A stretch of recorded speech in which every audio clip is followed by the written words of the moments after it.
Hello, creative ones, and welcome to Mixed Media Art Fundamentals, brought to you from Mixed Media Art. I'm Michelle, and I'm so excited to be sharing this session with you. Now, Mixed Media Art Fundamentals is here to answer all of your questions about getting started and building those foundations for mixed media art. Now, whether you are a card maker or an art journaler or a scrapbooker, there is always something you can learn, and we really do want to encourage you to understand your materials and tools, play with them, experiment, and get to know what you've got as you build on them and develop your skills. Now, pop any questions down below in the comments. Of course, give us a like, a thumbs up, share us with your crafty friends, and subscribe to our channel so you can be there for all of the fundamental updates. Now, this session in Mixed Media Art Fundamentals, we're talking about stencils and how we use them in mixed media art. There's so many different types of stencils available. There's lots of different ways you can use them, and I look forward to sharing that with you. So let's jump in.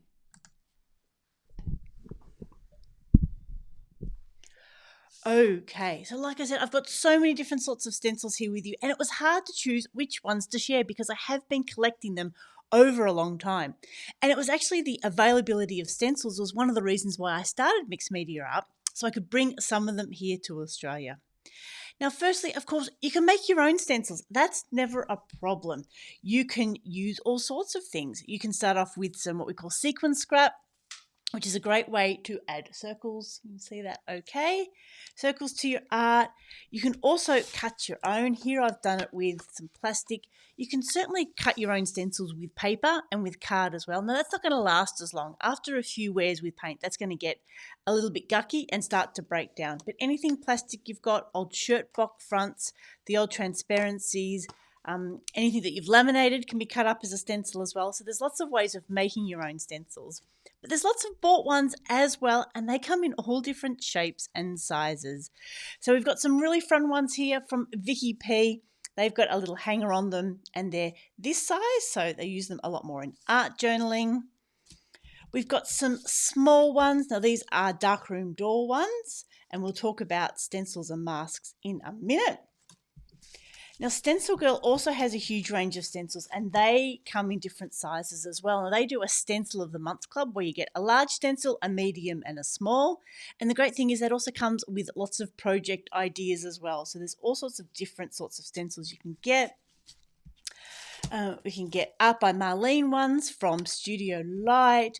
Paper Artsy, you've got a range of stencils and masks. More by Art by Marlene. Some darkroom door ones, some Stencil Girl ones, some more that we can use as masks. Dina Wakely, it's got a range of stencils, and the Crafters Workshop as well. So there's lots of different places you can get your stencils from. Do a good search online, find a company that you like with designers that you like, and go for it. It really is good to invest a little bit of money in those stencils because you can use them time and time and time again. Now, when we talk about stencils, sometimes we'll talk about masks as well. And they're really sort of two sides of the same coin. A mask tends to be when you've got something, you put it down, and you're creating the paint around it, which creates a negative space. But then a stencil has the negative space, and by putting paint into that, you're creating that image. So often stencils can be used in both ways, as a mask and as a stencil. Some of them, like this little darkroom door one, do come with both. So you've got the innie bit and the outie bit for creating masks, creating detail, and creating an outline as well. And sometimes stencils don't come out the way you quite expect them, so you do need to experiment and play and understand that you're getting the negative of what you're essentially looking at, the opposite, because that's the way stencils work. Now let me share some of the different ones I've got here. So firstly, this one I've used that Art by Marlene stencil. I've used a little bit of paint, but I've also used a little bit of stencil butter in the middles to give it a bit of sheen. Here I've used the stencil butter, and we've got a whole heap of these in stock. So stencil butter, we'll talk about this in a bit more detail in an upcoming episode, but it's a nice thick medium. It shines with a gloss on it and is just so much fun. We will be doing a video of stencil butter 3 ways. And here I've put it through a stencil, and again, you can see I've got a shine. It's also fun using paint and then using the stencil butter because it creates that really visual interest as you go. Here's another one. I've used the stencil butter through a stencil, and you can see how incredibly opaque it is on that black card. You can also use a series of pastes through it, And again, I'm not going to show you this now, but the volume paste is like a texture paste, a really thick type of paste that could be put using an old credit card or a spatula or a palette knife.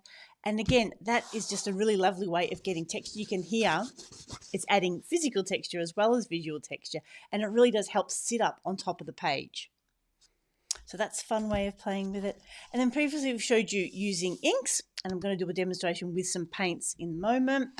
Now stencils are also heaps of fun on gel plates, and here's one that I've used with that diamond stencil that I showed you earlier, so you can see how we've used that to create this diamond pattern through the gel plate.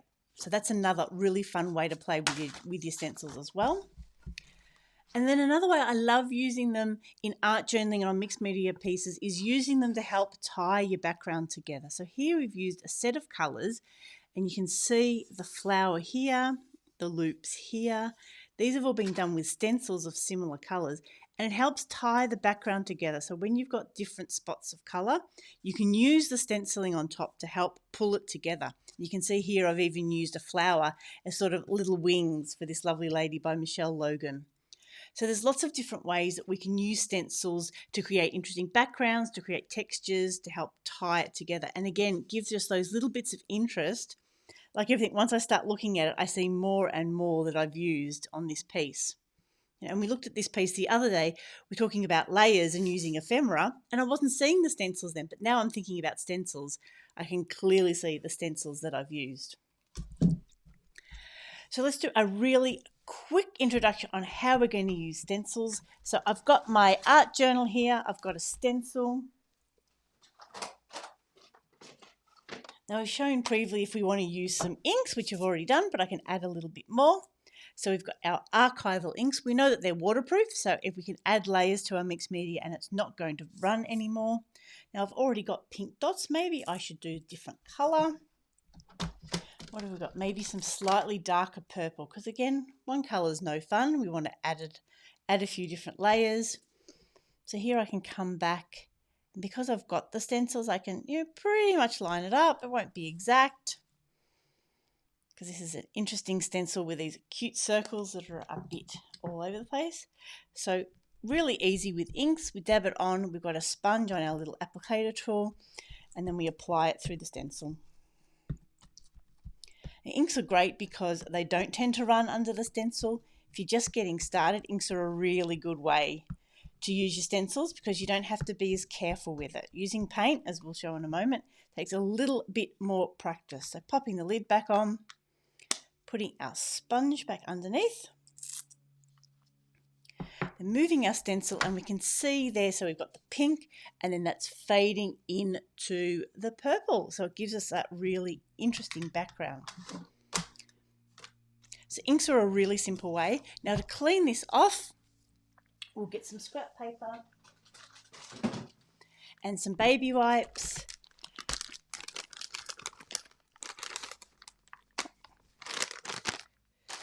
So putting that onto the scrap paper because it's actually going to push through, and then give it a bit of a wipe.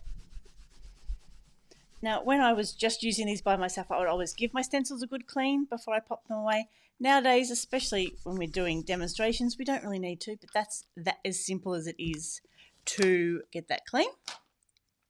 And now we will do some paints.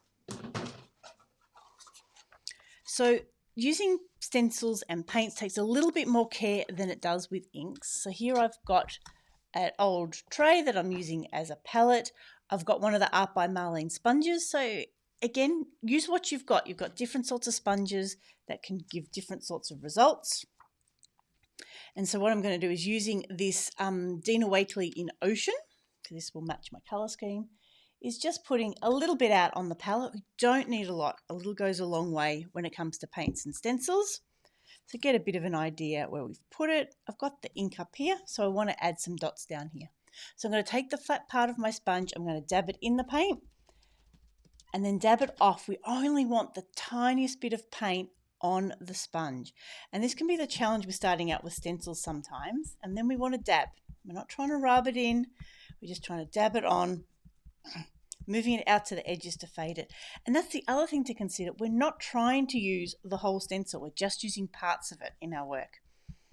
And then if I want to add a bit more, dab on, dab off. And then build those layers up really slowly. If you add a lot of paint really quickly, it's going to seep under your stencil and it gives you a bit of a different look. Not always a disaster, but often it's not exactly the look we're going for. So you can see there I've got quite a sharp outline. It hasn't bled because I've just used that tiniest bit of paint on the stencil. And that is a start of a really interesting piece. So like we said, to clean it, some scrap paper, pop it down with a baby wipe, give it a wipe, and then we're good to go. So cleaning your stencils doesn't have to be a big part of using it. I'll also then make sure I wash this off and put that sponge in some water later. Probably find something else to use with it first, because we hate to waste anything. Then the other thing we often talk about stencils is how do we store them? And so I like having a whole heap of these like little project tubs. Stencils, particularly the A4 size ones, can easily fill up in there. And then for some of the bigger ones, you can get these really big sort of oversized project tubs for 12 by 12s and just pile up the stencils in there. Sometimes you can slip them back in their packages, particularly if they've got lots of little bits they might catch. But in most cases, sitting them here, keeping them flat. You could also put them in a display book. I've seen people hang them up with little clips. I find you've got to find what works for you. If you want to be able to find them quickly, then you want to be able to get access to them, but popping them in a box is a good way to do that. So I hope that's given you some ideas of how we use stencils in mixed media art.